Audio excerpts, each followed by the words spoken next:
সূরা ফাতিহা ইমামের পিছনে পড়া কোরআন ও হাদিসে নাই। কে বলেছে নাই?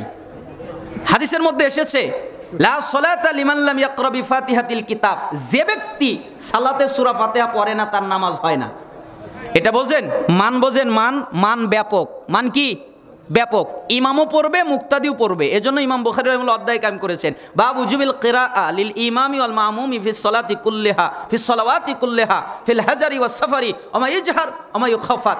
প্রত্যেকের জন্য সূরা ফাতিহা পড়া ওয়াজিব, সে ইমাম হোক মুক্তাদি হোক, তার সালাত জোরের হোক তার সালাত আস্তের হোক, সে সফরে থাক অথবা বাড়িতে থাক, সালাতে সূরা ফাতিহা পাঠ করবে। মান যে ব্যাপক, দলিল কোথায় দিয়ে গেলে? আমি এক জায়গায় বলছিলাম মান ব্যাপক, তা আমাকে বলে মান যে ব্যাপক আল্লাহ কি বলছেন? তখন আমি বললাম হ্যাঁ আল্লাহ তো বলেছেন যে মাইয়ুতিয়ুর রাসূলা ফাকাদ আতা আল্লাহ, যে ব্যক্তি রাসূলের আনুগত্য করলো সে কার আনুগত্য করলো? এই যে মাই ইতিউর রাসূলা মান, এই মানটা ব্যাপক। তার মানে আল্লাহ বুঝালেন যে ব্যক্তি, আচ্ছা যে ব্যক্তির দ্বারা কি আলাদা না সবাই? না আলাদা। বোঝেন, হাদিসের মধ্যে রাসূল সাল্লাল্লাহু আলাইহি ওয়াসাল্লাম বললেন মান আতাআনি দাখালাল জান্নাহ, যে ব্যক্তি আমার আনুগত্য করলো কোথায় গেল? জান্নাতে। ওয়ামান, আবার মান আসানি ফাকাদ আবা, আর যে আমার অবাধ্যতা করলো সে কোথায় গেল? জাহান্নামে। তো হাদিসেও মান ব্যাপক, আল্লাহর নবী বলেছেন, কোরআনেও মান ব্যাপক, আল্লাহ বলেছেন। অতএব মান দ্বারা প্রত্যেক ব্যক্তি উদ্দেশ্য। তাই রাসূল সাল্লাল্লাহু আলাইহি ওয়াসাল্লাম বলেছেন যে ব্যক্তি সে যেই হোক সালাতের মধ্যে সূরা ফাতিহা পড়ে নাই তার সালাত হয় নাই। বুখারী 756 নম্বর হাদিস। কণ্ঠবার সুর দিয়ে বক্তারা বক্তব্য দেয় হারাম। তিরমিজি 3654 নম্বর হাদিস, 3655 নম্বর হাদিস, 3656 নম্বর হাদিস। সুর দিয়ে বক্তব্য দেওয়া হারাম। ছেলেদের চুলের ডিজাইন করা যাবে কি? হারাম। কেন ডিজাইন করবে? কি কারণে ডিজাইন করবে? এত তোমার ডিজে হওয়ার শখ? কানের ভিতরে একটা ইয়ারফোন লাগায়, তারপরে চুলগুলো মনে হয় বান্দরের মতো করে, তাই না?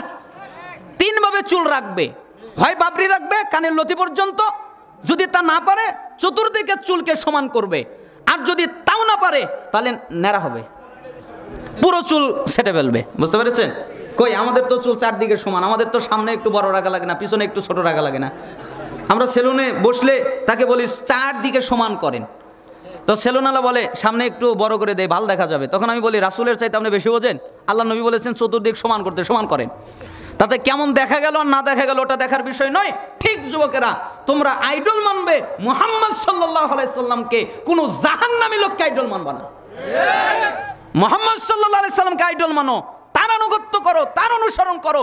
যদি ফ্যাশন করার প্রয়োজন হয় মুহাম্মদের মতো ফ্যাশন করো, তার ফ্যাশন হচ্ছে পৃথিবীর সবচেয়ে মার্জিত ভদ্র উত্তম ফ্যাশন। শয়তানের মতো চুল কাটিং করো না, জান্নাত হবে না। গোলবা জর্দা যে ইমাম খায়, শিক্ষক খায়, তার পিছনে কি নামাজ হবে? অত ওযুই হয় না, কি নামাজ পড়াবে? লাইলাতুল কদর সম্পর্কে কোরআন নাজিল হয়েছে নাকি? আর সম্পূর্ণ যদি নাজিল হয় তা কার উপর, কোথায় নাজিল হয়েছে? আর রাসূলের কাছে জিবরাইল লাউহে মাহফুজ থেকে নিয়ে এসেছেন কিনা? লাইলাতুল কদরের সম্পূর্ণ কোরআন লাউহে মাহফুজে নাজিল হয়েছে। কোথায়? লাউহে মাহফুজে। এরপরে রাসূল সাল্লাল্লাহু আলাইহি সাল্লামের কাছে ওই জায়গা থেকে অল্প অল্প করে ওহী নিয়ে আসা হয়েছে।